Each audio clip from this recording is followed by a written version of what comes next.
there's an article from GQ I have, what it was like to hang out with DMX for 17 hours straight in Miami. This is by a photographer by the name of Matt Salacuse. So I'll go ahead and take us in. In October 2008, a little over 2 years after DMX released his sixth album, Year of the Dog, again, I was set to shoot him in Chicago over 2 days for XXL magazine. DMX never showed up, and the photo editor told me the story was dead. But she also gave me DMX's cell phone number, saying I could pursue the story on my own time if I wanted to. So of course I called him, and that unmistakably gruff voice answered right away. It's X. Who this?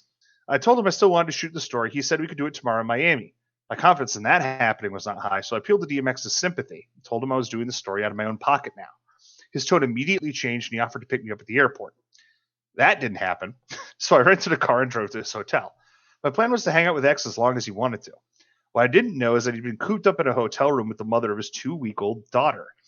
I became a reason to be out of the room, and what I expected to be a short photo session and interview turned into a 17-hour unplanned tour through DMX's life. First, DMX had me take the baby seat out of his gold S500 Mercedes and put it in my Pontiac 4-door Avis rental car. He said his baby mama would need my car to get to the doctor. Once we got into his car, he adjusted the CD changer, which contained 5 different DMX albums that we would listen to exclusively for the evening. So hold on. I just want to say that DMX, a wildly successful rapist, is still facing problems like, hey, she gonna need your car, dog. Like, yeah, bro. You could take the dog out of the hood, but you can't take the hood out of the dog. Oh. Sorry. So, let's see. There was a pocket knife in his lap. In the driver's side cup holder sat a baby bottle, 1/3 full of green, chunky liquid. It turned out to be full of homemade Jamaican hot sauce. I asked him why he kept his hot sauce in a baby bottle and received a logical answer. If I keep it in a bowl, it would spill. We drove to a local rice and beans joint where DMX pulled into the back half of a handicapped parking spot and popped out of the car, leaving the keys and the driver's side door open, but bringing the baby bottle.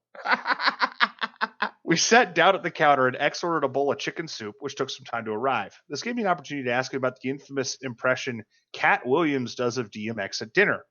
He told me that the skit wasn't funny because it never really happened. He then poured a mound of sugar into his iced water, stirred it until it looked like a snow globe, and drank it down with a satisfying There's nothing like a glass of water, he told the young lady to his right, who had already asked him for an autograph.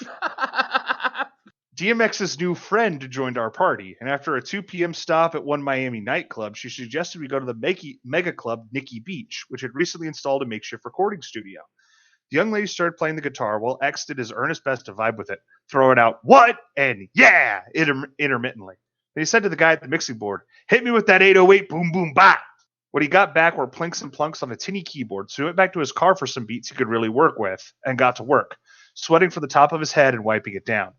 Unfortunately, at this point, the owner of the club and his wife stopped by and started clapping along. X stopped rapping, looked at me, and said, "Let's go play some pool." This is DMX.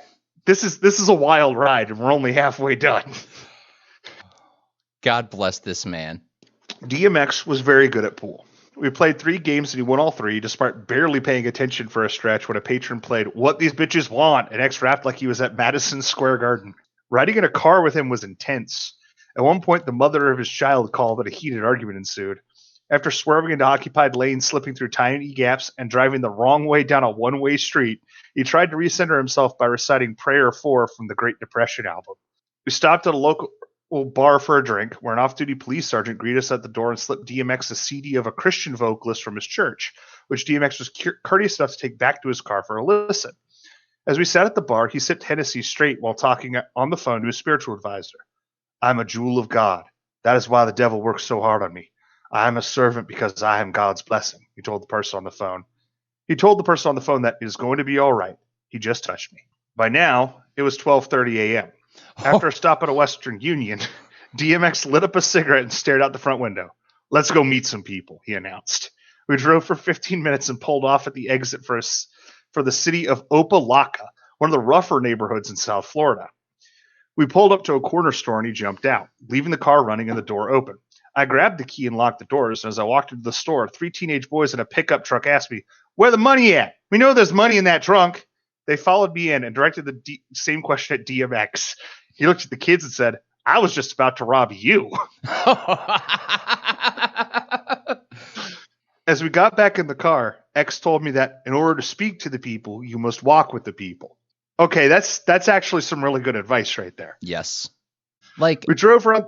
Go ahead. Before we go on, like, one of the things that I think is really important that we try to do is that we try to speak to like normal fucking Americans.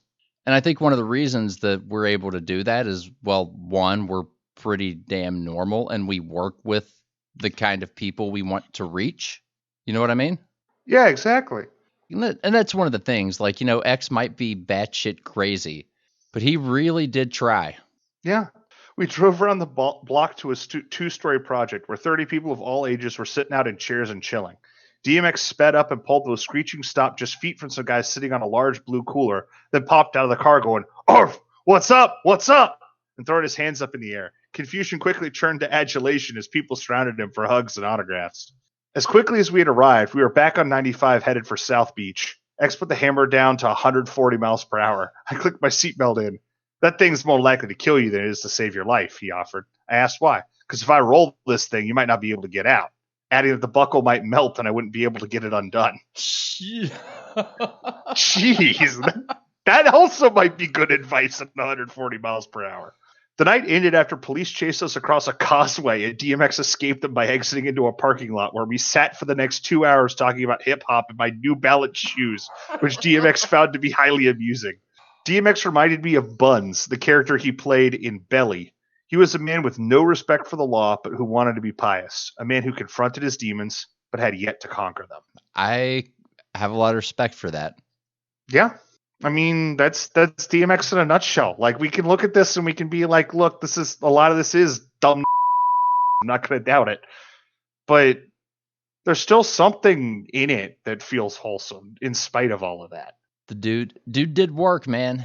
Tried to bring people to Christ in his own way, his own crazy way. Arf, he said. Yeah, like truly bizarre. And I mean, like it would be a disservice both to us and to him to lionize him too much. But I mean, he was a real guy. Like there's nothing about that. Like as fucked up and weird as so much of what I just read may have sounded to us, because it's, you know, so very alien to white people to imagine living like this. Like nothing about that seemed fake. Like it never seemed like he was putting on a mask or a persona. He was just being himself. Right. Like, and there's something to that sincerity, regardless of where it may take you. Like, they get chased by the cops because he's doing 140 out there.